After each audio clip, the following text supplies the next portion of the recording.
Bueno, tenemos la costumbre los argentinos de sacralizar los festejos. Por eso el Día del Padre tiene tanta trascendencia. El Día de la Madre, por ejemplo, es uno de los días donde menos gente va a las reuniones cristianas. Pero bueno, los valientes que hemos quedado aquí, tenemos muchos músicos también en el viaje, allí a la provincia de Misiones, otros que han salido por el feriado largo. Así que he aquí los sobrevivientes. Por eso tenemos una de las ventajas cuando no hay músico, que está lleno de cables, un mar de cables por acá, y uno tiene que saltar en las trampas de los cables. Muy bien, hermano, vamos a buscar en la Biblia el libro de Mateo, capítulo 7.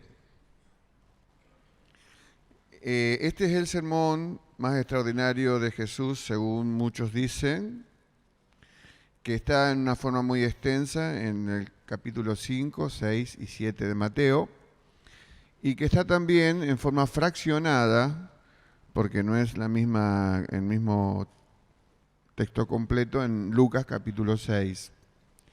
Y como todo buen sermón, y este es el por excelencia, porque tiene el mejor predicador de todos los tiempos, que es el Señor Jesús, tiene una conclusión. Todo buen sermón tiene una buena conclusión. Y la conclusión comienza luego de que Jesús expresara lo que se llama la regla de oro del comportamiento humano, donde se habla que lo que queremos que los otros hagan con nosotros, los hombres, hagamos nosotros con ellos. Y allí luego comienza la conclusión, que fue extensa, porque dedicamos varios elementos, y estamos hablando de prioridades en el Evangelio de Mateo, y hoy sería mejor una construcción sobre la roca que una construcción sobre la arena. Entonces vamos adelantando que Jesús va a dar la ilustración por excelencia que hay en el Evangelio, y que muchos la llaman la parábola de los dos cimientos. Antes de leer, que es Mateo 7, 24 al 27, es cortito, son 4 versículos, quisiera contarle una historia figurada. Es imaginada, no crean que es real, pero tiene una lección muy importante. Se cuenta la historia que un creyente llegó al cielo. Acuérdense siempre, según el relato de la palabra de Dios, que lo más importante que va a tener un creyente cuando llega al cielo es ver al Señor. Bueno, este creyente llegó, los ángeles recibieron gozosos, son los que actuaban como guía de turismo en el cielo, y entonces comenzó a transitar lo que es una cosa muy extraña, que son las calles de oro, las puertas de perla. De repente el ángel que estaba dando, diríamos, el viaje por el cielo, ven una impresionante casa de oro macizo. Entonces el nuevo inmigrante del cielo pregunta, ¿y esto qué es? Bueno, esta es la casa de Abraham. Claro, uno dice, imagínense, si es llamado en la Biblia el padre de los fieles, el padre de los creyentes, tenía entonces esta casa muy importante. Bueno, sigue un poquito más allá y ven una casa de esmeraldas y zafiros. Es difícil de imaginarla, una casa de esmeraldas y zafiros. Bueno, ¿y esta de quién es? Dice, bueno, esta es de Martín Lutero. Se ve que la ilustración la hizo un calvinista. Bueno, no importa, pero está buena. Está buena. Entonces dice, caramba, qué casa tan hermosa que está acá. Caminó un trecho más y encuentra otra casa. Se ve que estaba en el barrio de las más llamativas.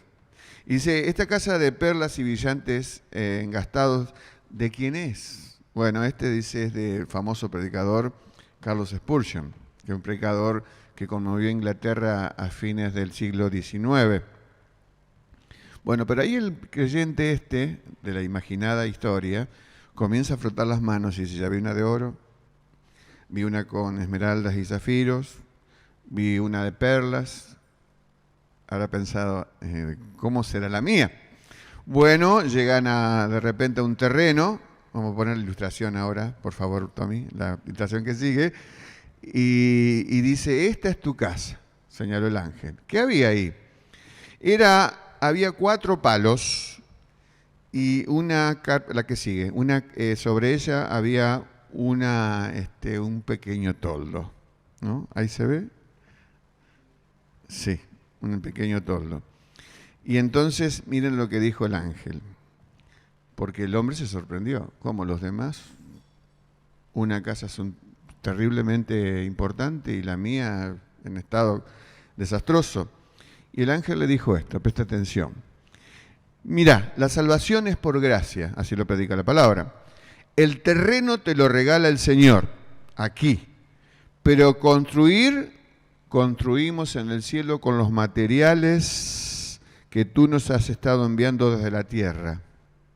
Y en 40 años, esto es lo que hemos recibido.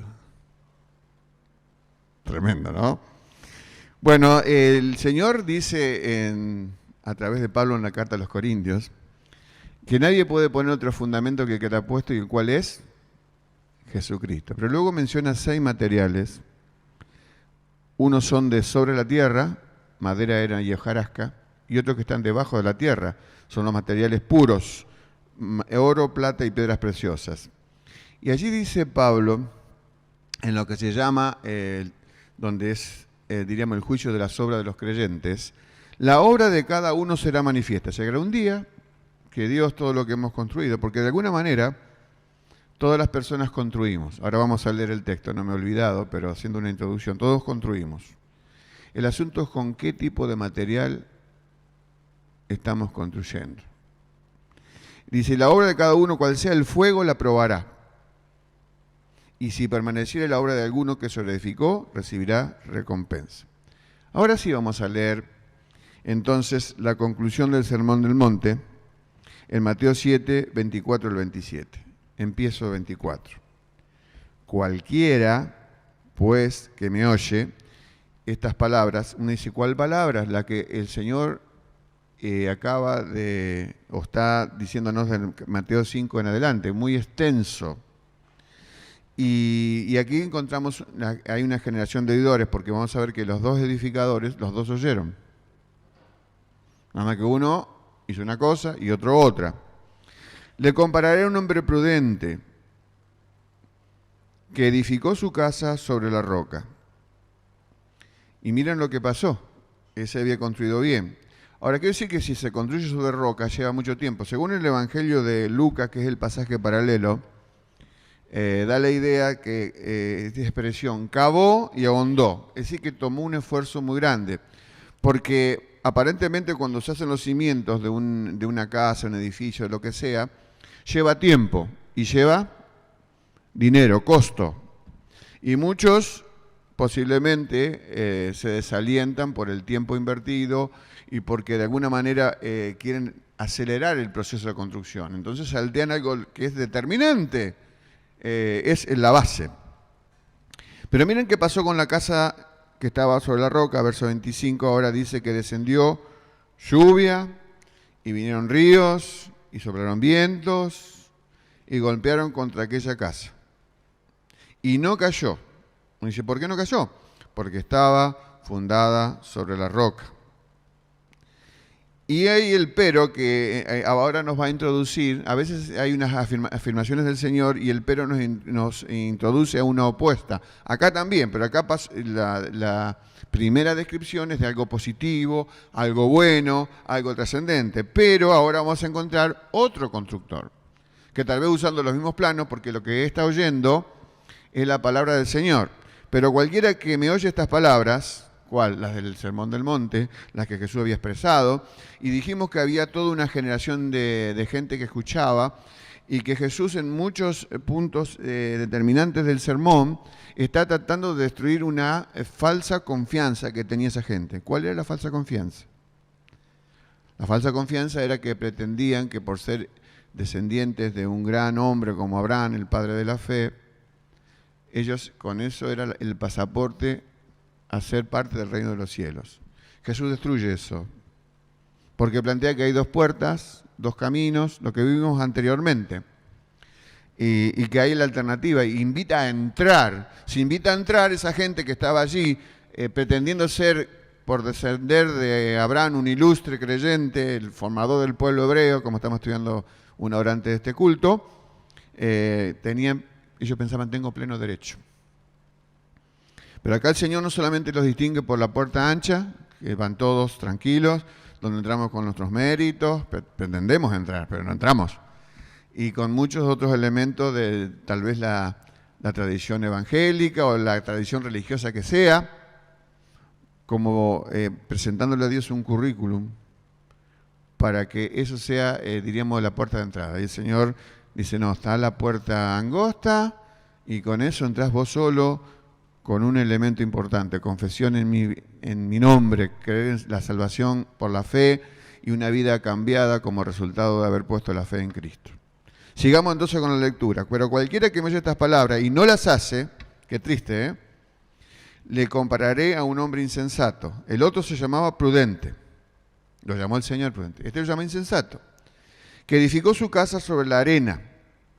Qué pretensión de que una construcción te pueda durar sobre... Bueno, pero hay gente que lleva adelante este plan, ¿no? Y descendió lluvia. Uno dice, pero yo ya lo escuché. Versículo 25 era lo mismo.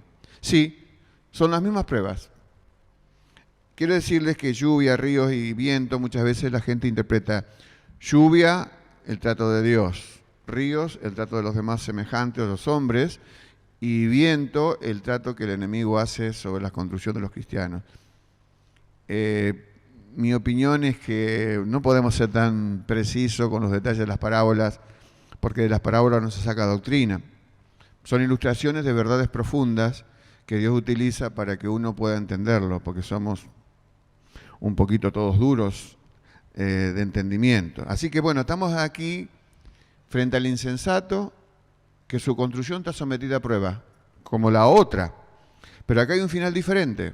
¿Cuál es el final diferente? Dice que dieron con ímpetu contra aquella casa y cayó. Y fue grande su ruina. Bien, quiero decirles que hay tres elementos en que el necio y el insensato se parecen. Vamos de a una. Primero, ambos edifican una casa.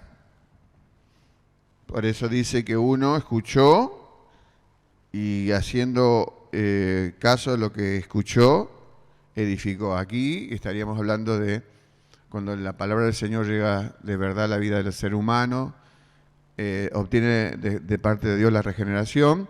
Y entonces comienza con valores de la Biblia, con la palabra de Dios, con actitudes permanentes, edifica una vida. De una vida pasa a edificar una familia, o diríamos lo que el Señor quiere. Y luego cuando vienen las dificultades, porque las tenemos, estos últimos meses ha habido en la iglesia muchísimos hermanos en pruebas muy duras, donde ha habido peligro de vida en muchos hermanos o familiares.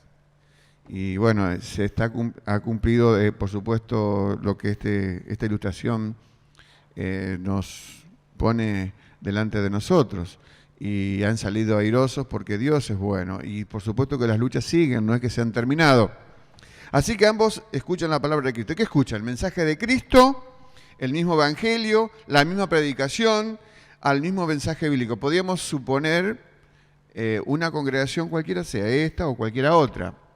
Hay personas que escuchan la misma palabra, escuchan el mismo evangelio, leen la misma Biblia, cantan los mismos himnos, pero no siempre la acción determinada por ese oír se transforma en realidades concretas.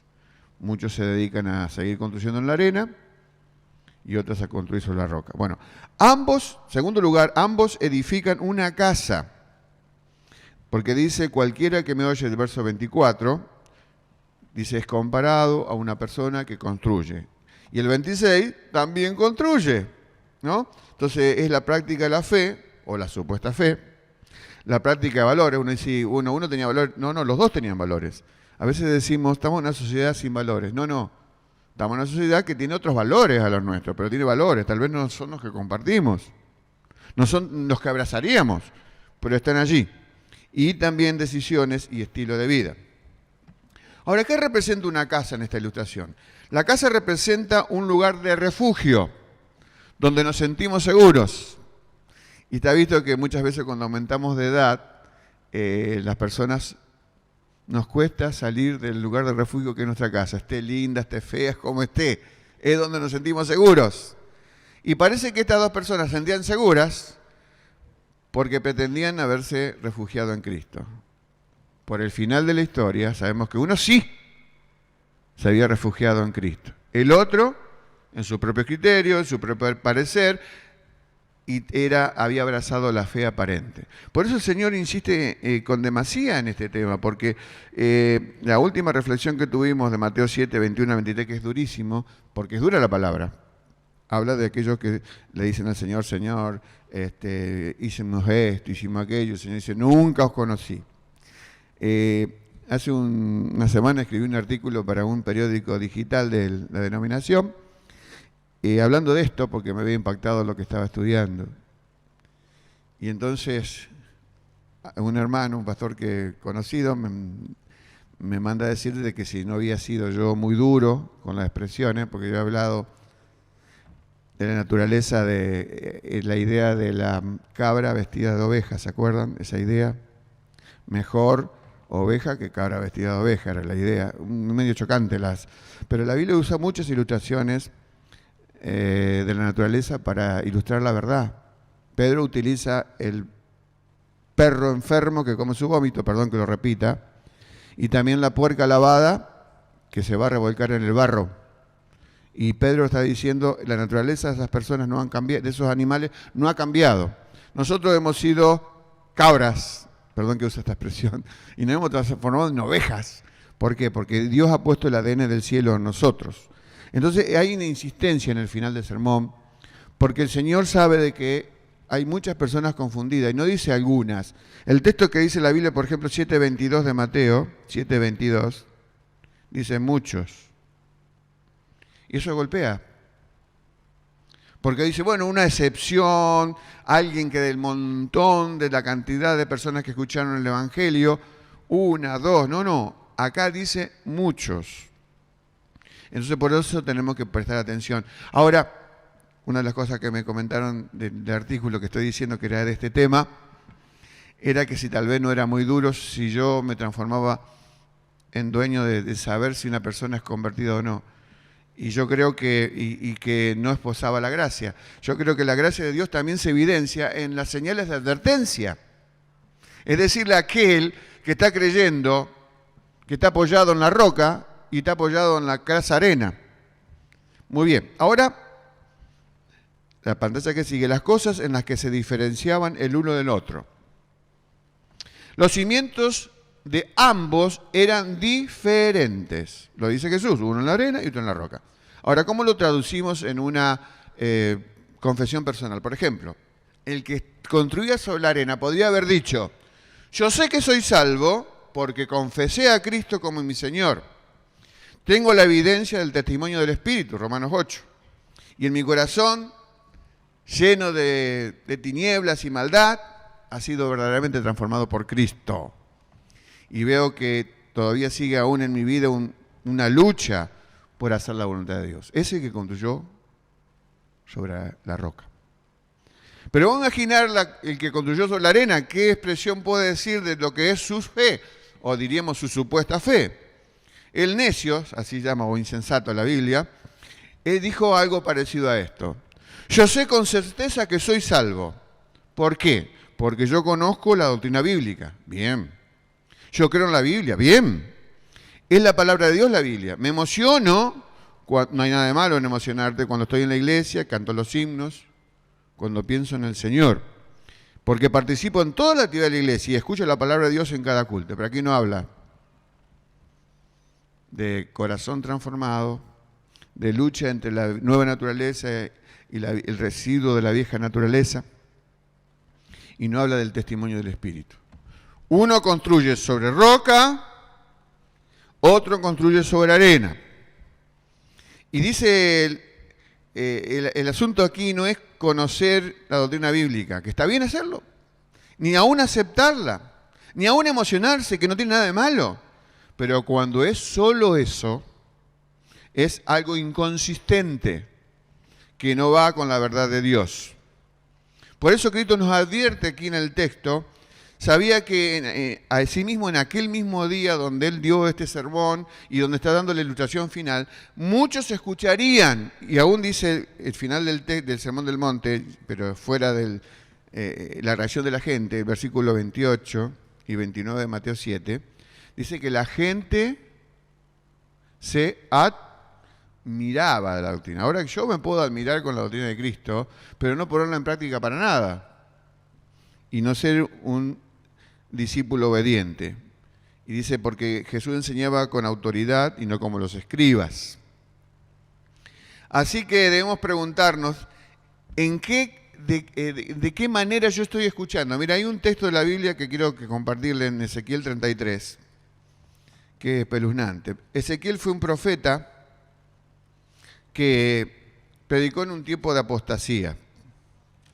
Era terrible cómo había escalado el paganismo. El mismo templo hebreo, que era que había sido el templo inaugurado por Salomón, pero en las postrimerías, antes de que fuera destruido, predicaron profetas excepcionales.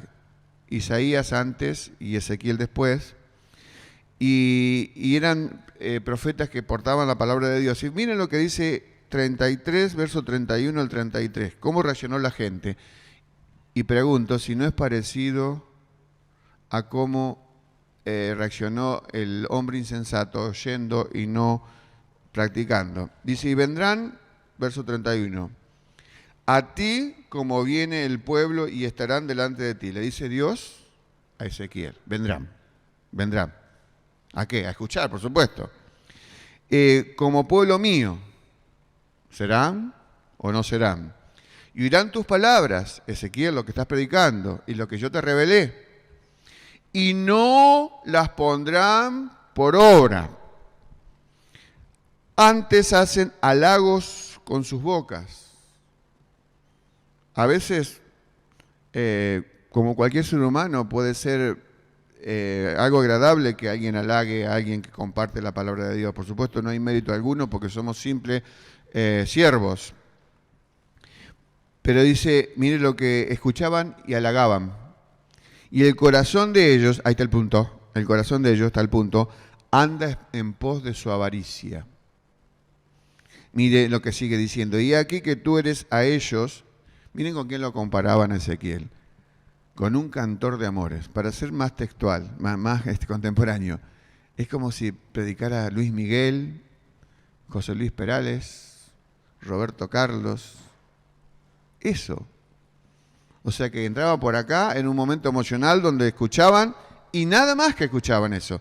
Hermoso de voz y que canta bien, y oirán tus palabras, y ahora lo triste, pero no las pondrán por obra. Exactamente el mismo que un conjunto muy grande de aquellos que escucharon originalmente el Sermón del Monte.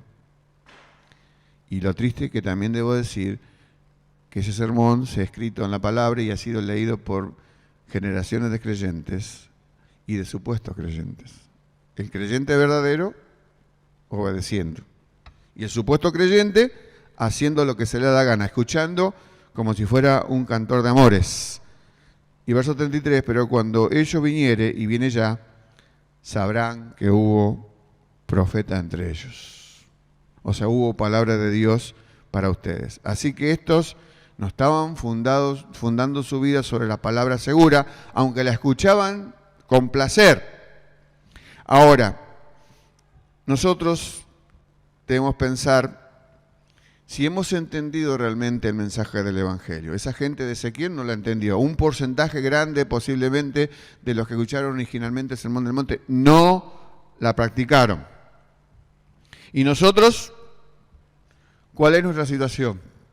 Ahora, podemos preguntarnos qué es el Evangelio, la placa que sigue. Para algunos el Evangelio es simplemente un atractivo estilo de vida. Dije un artículo indeterminante, pero el Evangelio es el estilo de vida.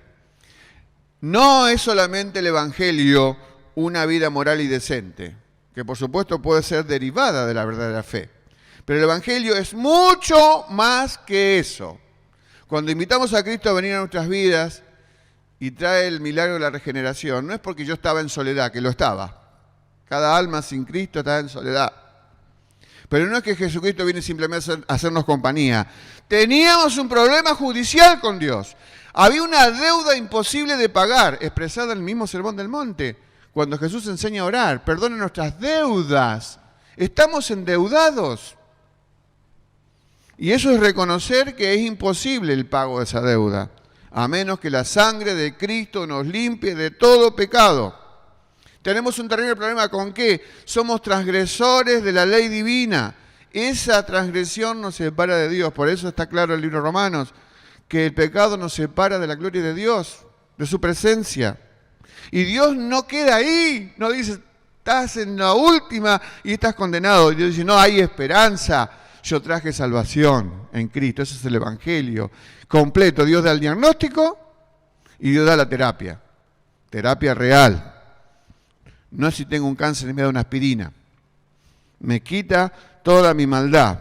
Por eso en Cristo, la gran noticia del Evangelio, por eso el Evangelio es buena noticia, es que hay perdón y reconciliación para todo aquel que se allega, pero en los términos de Dios, con reconocimiento de pecado, mostrando la maldad del corazón. Por eso ahí está la placa. Jesús es el Evangelio. No hay otra cosa. Y el insensato, aquel que edifica sobre la arena, hace un plagio perverso y comienza a practicar religión, hasta religión evangélica, si me permite. Pero Dios condena la religión. Dios pretende relación con nosotros. Estaba preparando un trabajo para el futuro y estaba una persona hablando de los milagros, ¿no? Muy bien estaba hablando, ¿eh? Y entonces citó a Agustín de Hipona, que dice que estaba dando, para aquellos que no conocen, Agustín de Hipona, antes de ser cristiano, era un degenerado. Con esa palabra lo defino, ¿no? Lo dice él, no que lo dije yo. Y entonces hablaba de los milagros y Agustín de Hipona le decía a los alumnos, yo creo en los milagros. Dice, en los grandes y en los pequeños. Entonces un alumno que escuchaba dijo, ¿y qué son grandes y qué son pequeños? Entonces Agustín de Hipona dijo, los milagros pequeños serían la multiplicación de los panes y los peces, calmar la tempestad cuando la barca casi se hunde, y la resurrección de Lázaro. ¡Apa! Llamar pequeño esos milagros. Y el alumno dice, ¿y cuáles son los grandes? Y Agustín dijo, que el Señor Jesucristo haya cambiado mi vida, que yo era un degenerado y ahora soy un hijo redimido por Dios. Una de las cosas más importantes que la iglesia de Cristo debe mostrar al mundo son vidas cambiadas. A veces pretendemos los grandes milagros, los grandes portentos, pero el más grande milagro que existe es que Dios me haya cambiado a mí y te haya cambiado a vos. Ese es el milagro.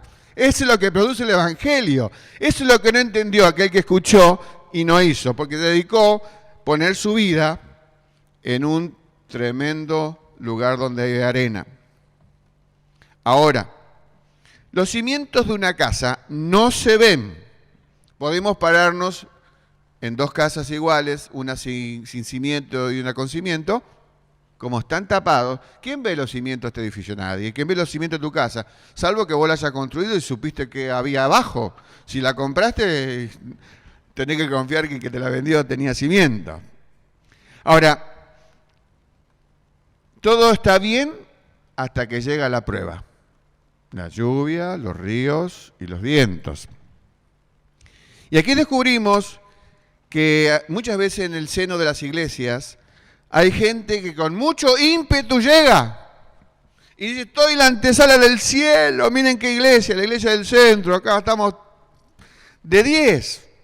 Hasta que empezamos a darnos cuenta que hay hermanos que están en un proceso de maduración y que están todavía iniciando la fe. Entonces empiezan las sorpresas.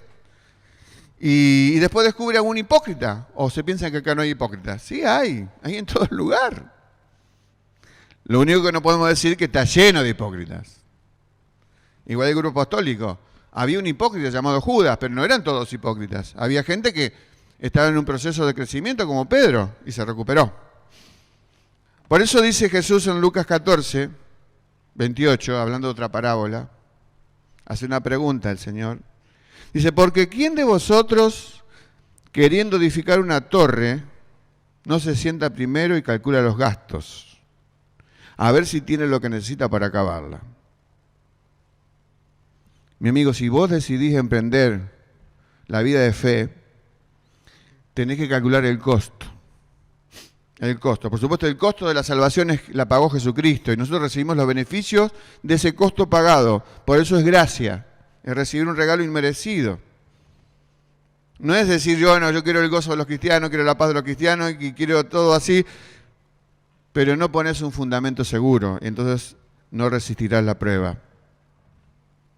Por eso Juan decía, el apóstol en su carta, y salieron de nosotros porque no eran de nosotros, porque si hubieran sido de nosotros, hubieran permanecido con nosotros. Uno me parece un jeroglífico, una repetición, pero tiene una verdad tremenda. Los que salen es porque no son. La segunda característica en la cual se diferenciaron los constructores es que uno resistió la prueba y el otro no. Por eso el cristianismo del hombre prudente fue probado, pero el cristianismo supuesto del insensato también fue probado. Uno salió airoso y el otro tuvo que ver la ruina de la vida. Ahora el terrible elemento que podemos llegar a pensar es que hay personas que pueden ver la ruina aquí, todavía antes de la muerte, antes de la eternidad. Pero hay otros que van a ver la ruina cuando ya no hay vuelta atrás. Por eso el Señor llama, a través de este final del Sermón del Monte, a una gran advertencia. Ver ahora, no mañana, no, ahora. Ahora es el tiempo de la reflexión. El Señor también lo da en otras partes de la Biblia. Por ejemplo, hay una famosa parábola, llamada la parábola del sembrador, que está en Mateo 13. En Mateo 13 hay 7 parábolas. Todas tienen un sentido de mostrar a los creyentes la actitud del hombre frente a la venida de Cristo. Pero también está en Lucas, y en Lucas dice esto de la semilla cayó en 4 lugares diferentes. En realidad cayó en 4 corazones diferentes. Y la respuesta de ese corazón llevó a la gente se sembró la persona. Parece raro, ¿no? Pero Jesús explicó esta parábola, que la persona se sembró. Pero aquel corazón que dice que es parecido a la semilla sembrada en la piedra, dice, los de sobre la piedra, dice Lucas 8:13, son los que habiendo oído. Uno dice, pero no entendió. No. La idea del verbo griego es que oyó y entendió. No quiso es otra cosa. Reciben la palabra con gozo, pero estos, o sea, los que oyeron la palabra con gozo, no tienen raíces. Creen por algún tiempo y en el tiempo de la prueba se apartan. A veces ocurre, cuando una persona manifiesta que es de Cristo, comienzan las burlas de los amigos. Te lavaron la cabeza. ¿A dónde fuiste? No me digas que te hiciste de estos. Y todo eso, cuando realmente no hay una experiencia genuina, muchos ahí abortan el camino que han iniciado. Te lavaron el cerebro, ¿no es cierto? Te tomaron de tonto. Hasta te hacen ofrendar, hasta esto, hasta lo otro, lo demás allá. Y entonces las pruebas que vienen de afuera te hacen claudicar. Pero hay pruebas que vienen de adentro, porque aún en esa lucha de si hay una verdadera o no, o una auténtica fe o no, están en el embate de nuestras pasiones, que las tenemos, nos abruman con violencia. Y si el alma no está regenerada, imagínense que no va a resistir el embate. Por eso a veces pensamos, ¿cómo aquel hacía tanto tiempo que estaba en la iglesia? Estaba en la iglesia, no estaba en Cristo. Bueno, estamos en la iglesia y debemos estar en Cristo. Y entonces el resultado de una fe fue una fe aparente.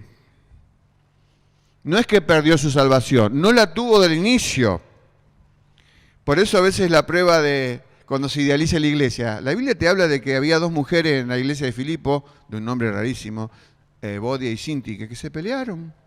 Imagínense que habrá estado un nuevo cristiano viendo a 2 mujeres que combatían por el Evangelio desde el tiempo inicial con Pablo. O sea, que tenían militancia en la fe. Y uno nuevo dice, pero estas mujeres que estaban iniciando la obra acá en Filipos, pelean. ¿Y quién? Bueno, la pelea entre Pablo y Bernabé está relatada en el libro de los Hechos. Estuvo Marco en el medio, pero no había más testigos. Pero se supo. ¿Cómo puede ser que Pablo discuta? ¿Y cómo puede ser que Pablo diga en sus escritos, Demas me ha desamparado amando este mundo? Ese sí tenía también una fe aparente, una fe supuesta. Así que debemos tener cuidado. Ahora vamos a la conclusión, muy importante, ahora sí, en base a lo expuesto. Tres cosas muy importantes. Primero, el falso profesante no tiene en claro el significado real del Evangelio. Si uno lee las cartas apostólicas, especialmente la de Pablo, damos gracias a Dios porque en esa está explicado el Evangelio. Por supuesto, con muchas palabras que indican lo mismo, indican salvación, pero de diferentes ópticas. Redención, reconciliación, identificación. Yo quiero citarles 3 versículos de Romanos donde hay 3 palabras que indican salvación. Si me acompañás a Romanos 3, 24 al 26. Muy despacito porque esto es muy importante. Esto es evangelio puro, explicado por supuesto. Allí en Romanos, gracias a Dios que está el libro Romanos, Pablo lo escribió para explicar a una iglesia en qué creía él, porque quería visitarlo, para que presentaba sus credenciales. Y empieza diciendo esto.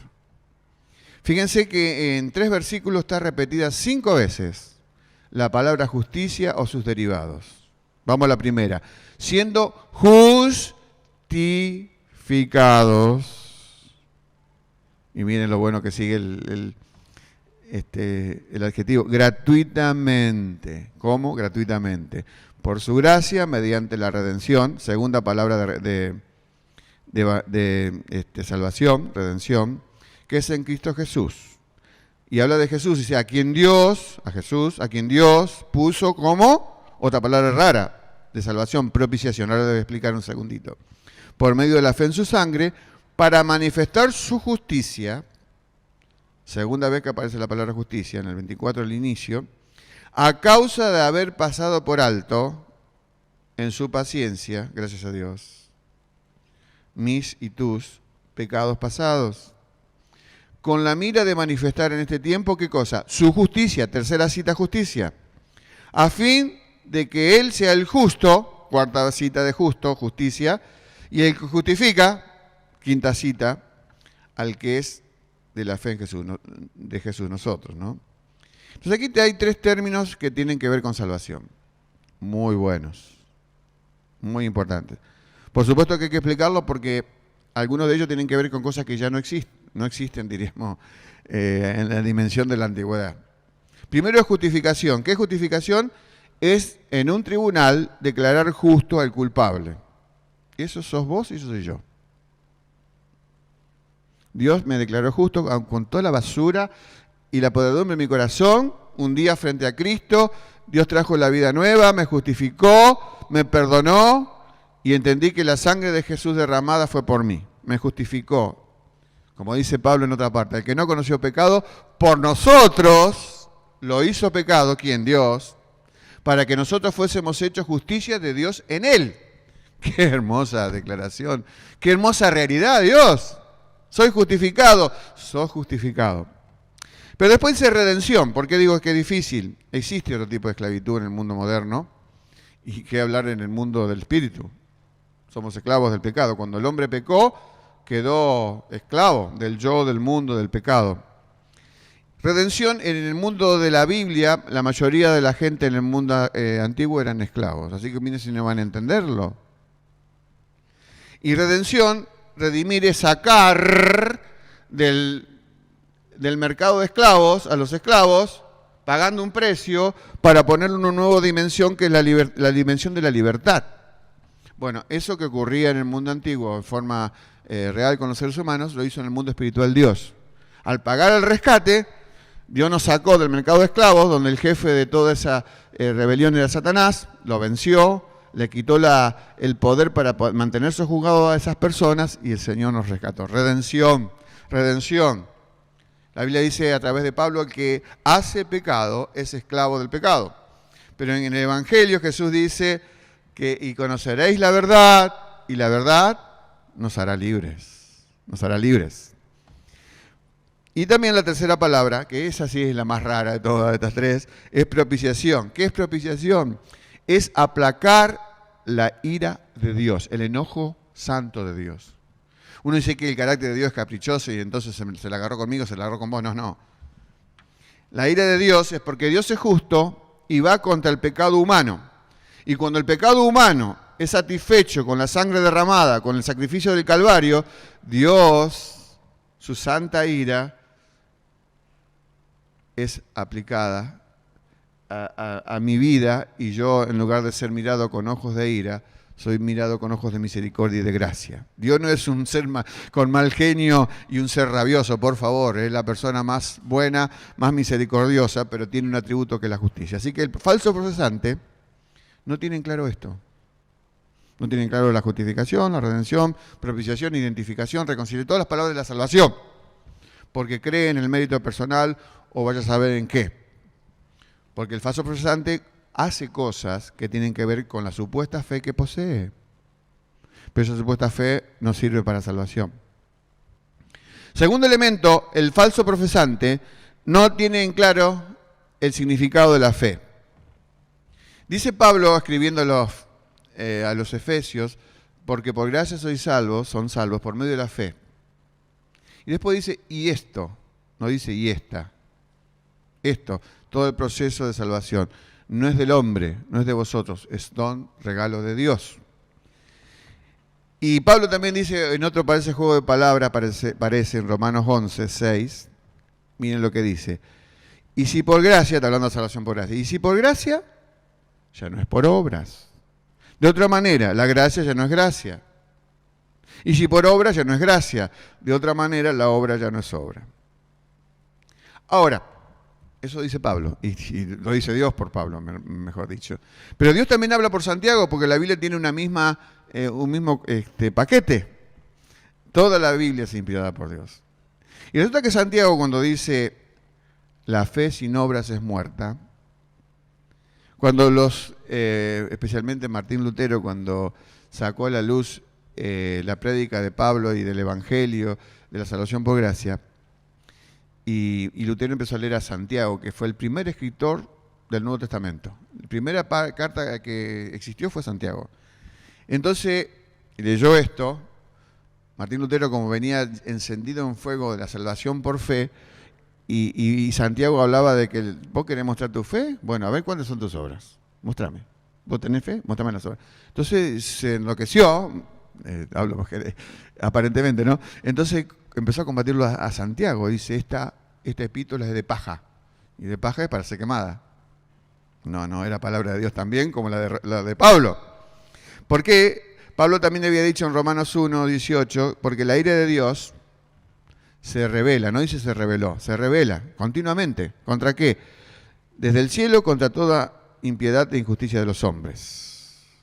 Entonces, en algún lugar hace mucho tiempo encontré una comparación que me gustó mucho entre la óptica de Pablo con respecto a la fe y la óptica de Santiago con respecto a la fe. Y miren, es muy interesante. Para entender que no hay un motivo de discusión entre ambos. No es que son opiniones contrapuestas, no. Son ópticas diferentes del mismo asunto, fe y obras. Por eso Pablo habla de ser justificado delante de Dios. Y Santiago, perdonen la expresión que voy a usar, habla de ser justificado delante de los hombres. Pablo habla de la raíz de la salvación. Santiago habla del edificio por arriba del fundamento. Pablo habla de la provisión de nuestra salvación, la hace Dios. Y Santiago habla de las pruebas de cuando hay verdadera salvación. Pablo habla de una salvación que se tiene segura, porque la da Dios. Pero Santiago habla de una segura muestra de salvación. Así que debemos tener muy claro esto. Vos podés hacer una profesión de fe sin tener posesión de esa fe. Repito. Vos podés hacer profesión de fe, práctica de una fe. Podés cantar, leer la Biblia, venir todos los domingos, ofrendar, hacer todas las cosas que son cristianos. Pero sin tener posesión de esa fe. Por eso Santiago es muy práctico y nos da ejemplos, y lo leo un poquito, unos 3 versículos.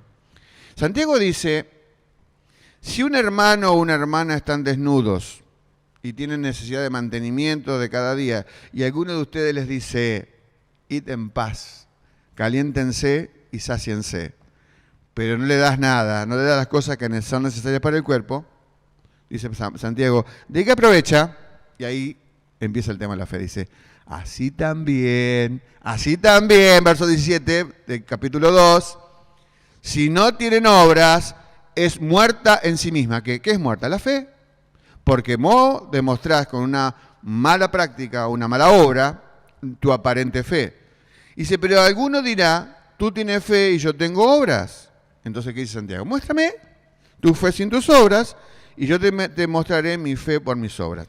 Por eso, después de este diálogo supuesto, donde muestra el que no ayuda y el que ayuda, y el que dice tengo fe pero no tiene obras, está ese famoso versículo de que los demonios creen en Dios. Dice Santiago, verso 19 del capítulo 2, tú crees que Dios es uno, ¿y qué dice Santiago? Bien haces bien. También, y eso es terrible, los demonios creen y tiemblan. Si te pregunto, ¿cuántos creen en Dios? Muchos dirán sí. Pero Santiago está diciendo, no nos envanezcamos, porque si vos decís que crees, ojo que los demonios también lo hacen. Y también tiemblan. Es interesantísimo el origen de la palabra temblar. Nosotros tenemos acá en Reciente Médica, Erika, y hay muchos estudiantes de medicina en la iglesia, que una reacción del cuerpo ante el frío u otras circunstancias, reaccionamos y se nos ponen los pelos de punta. Es la expresión en el lenguaje coloquial del castellano. Se nos pusieron los pelos de punta. A veces lo decimos porque es una contrariedad. Pero temblar es hacer que los pelos se pongan de punta. Ahora vamos a una imaginación, ya vamos terminando. Una imaginaria conversación. Nadie se asusta lo que voy a decir porque es imaginaria, ¿eh? Imagínense que te toca dialogar con un demonio. No te asustes. Empieza la conversación. Vos le preguntás, señor demonio, ¿cree en Dios? Por supuesto. ¿Crees que Jesucristo es el Hijo de Dios? No tengo ninguna duda. ¿Crees en el nacimiento original de Cristo? Dijimos que hay un pilón de supuestos creyentes que dicen que no creen. Y el demonio dice, sí, es un hecho innegable. ¿Crees que Jesús murió en el Calvario y que fue sepultado en una tumba y que volvió a la vida al tercer día? Sí, dice el demonio. Además, son hechos históricamente comprobados. Y vos le decís esta pregunta, una preguntita más, señor demonio. ¿Qué vas a preguntar? ¿Estarías dispuesto a doblar tus rodillas delante de él? ¡No! ¡Jamás haré eso! Bueno, quiero decirte que esta ilustración, que es extrema y supuesta, esto último no puede ocurrir, porque el día en que el Señor lleve a juicio a todas estas huestes de maldad, dice Filipenses 2, que ante Jesucristo se doblará toda rodilla, aún de estos que por decisión de Dios son irredentos.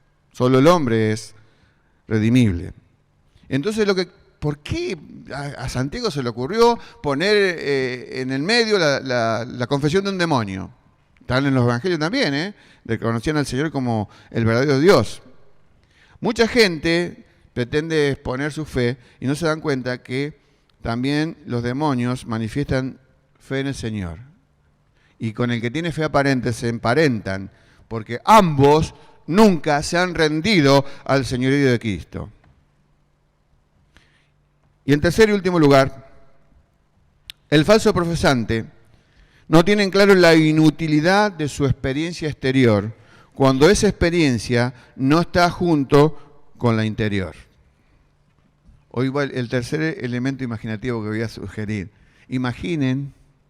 Imaginamos hoy la primera ilustración en el cielo, recién la supuesta conversación con un demonio, y ahora vamos a suponer, creo que esto es bastante cierto, que en el momento que fue expresado el Sermón del Monte, en el auditorio de Jesús estaba Judas y estaba Pedro. Es casi seguro que estaban. Aquí tenemos dos clases de constructores, muy similares. Ambos construyeron una casa espiritual.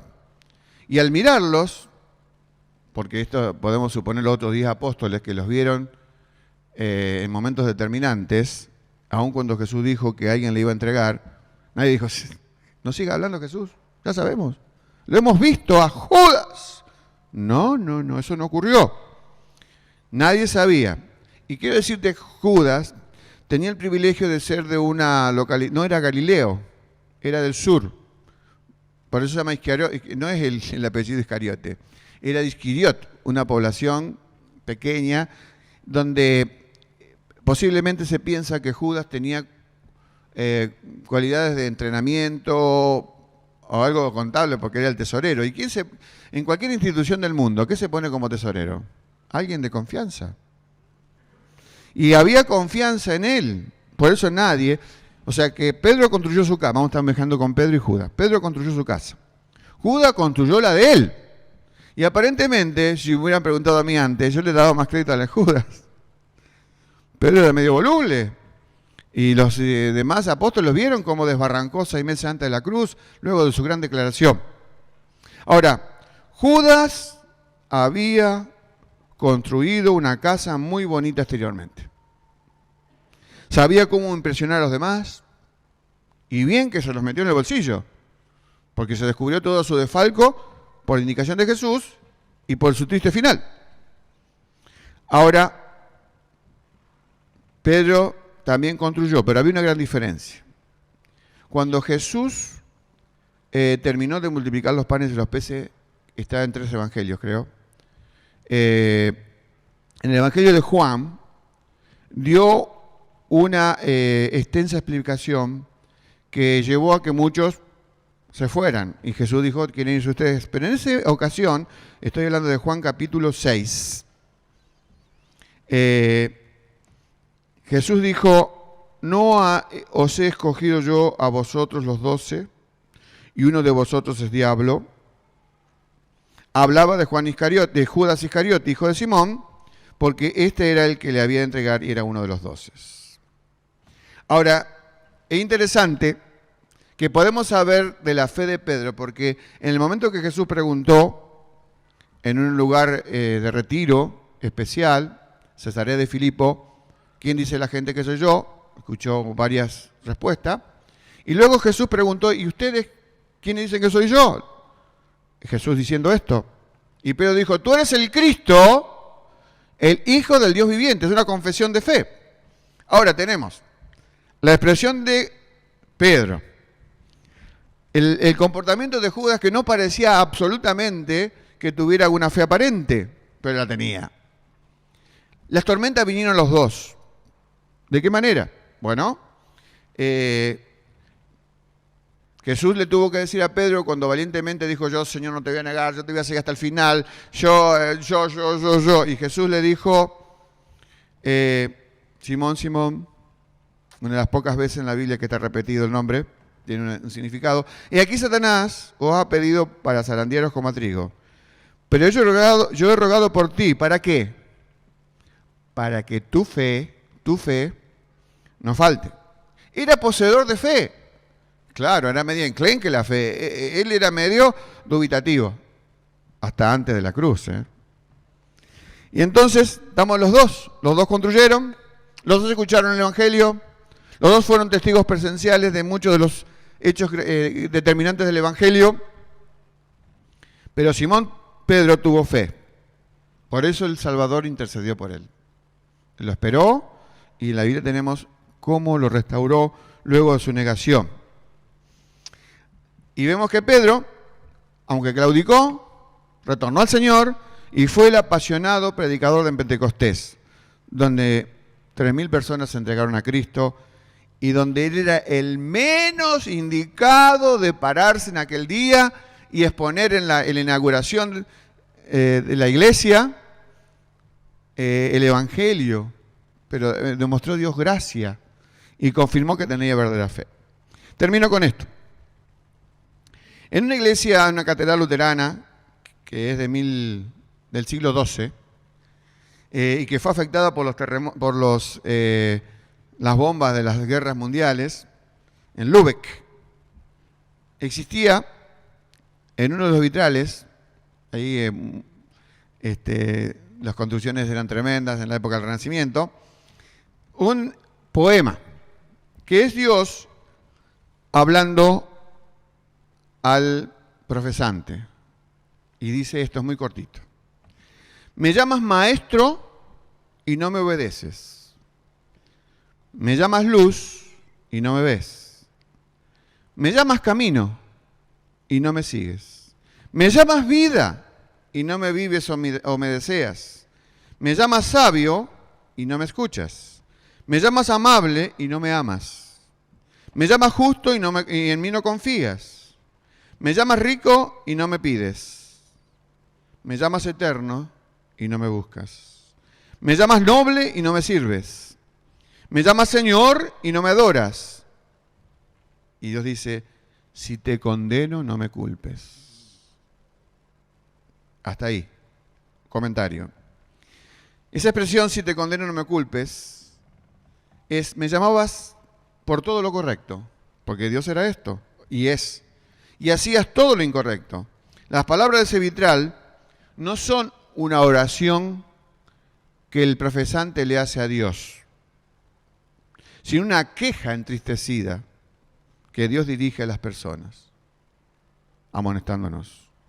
Por eso la conclusión, frente a la locura del falso profesante, que pone en peligro el destino eterno de su vida, por no ser cuidadoso, por no ser obediente a la palabra de Cristo, la oye y no la hace. Frente a esto está el auténtico profesante, y debemos quedarnos con esto dulce. El auténtico profesante tiene en claro el significado real del Evangelio: justificación, redención, propiciación, reconciliación, identificación, etc. Y también tiene en claro el auténtico profesante el significado real de la fe que abraza, porque esa le lleva a Cristo, es la mano desnuda que se acerca a tomar lo que Dios da.